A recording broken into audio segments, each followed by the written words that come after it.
হ্যাঁ আছে।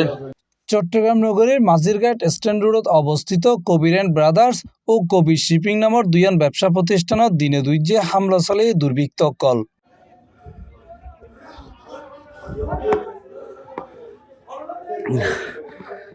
হামলায় প্রতিষ্ঠানত ব্যাপক ভাঙচুর চালাইয়ে এবং লুটপাট করা হয়। প্রতিষ্ঠানের মালিক ও কর্মচারীসকলের অভিযোগ একান সালিশ বৈঠকত হতাহাড়াহাড়ি জের ধরে এই হামলার ঘটনা গড়িত পারে।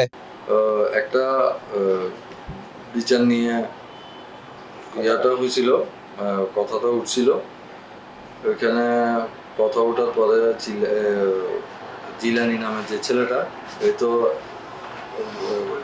মানে সন্ত্রাস বা কোনো একটা কিছু, ওদের কোনো একটা পরিকল্পনা ছিল যে আমাদের এখানে হামলা চালানোর। ওইটার যে ধরে আমাদের এখানে অফিসে ভাঙচুর করে আমাদের এখান থেকে ক্যাশের থেকে আমরা পরবর্তীতে জানছি ক্যাশ থেকে 2 লক্ষ টাকা নিয়ে মানে নাই, 2 লক্ষ টাকা পাইনি।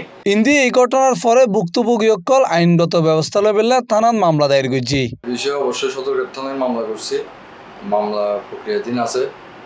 তবে আমি অবশ্যই প্রশাসনের দৃষ্টি আকর্ষণ করতেছি, প্রশাসনকে অবশ্যই জানাতে চাচ্ছি এইসব আজকে আমার প্রতিষ্ঠানে হয়েছে, কালকে আবার আরেকজনের প্রতিষ্ঠানে হবে না, যে এটার কোনো গ্যারান্টি নেই। এই ঘটনায় সদরঘাট থানার ওসি C+ টিভিরে হইয়ে মামলা হয়েছে, মামলা তদন্ত চলতেছে, আসামি গ্রেপ্তারের চেষ্টা চলতেছে।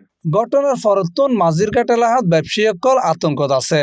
এই ঘটনায় সুষ্ঠু বিচার ও গ্রেফতারের দাবি জানিয়ে তারা।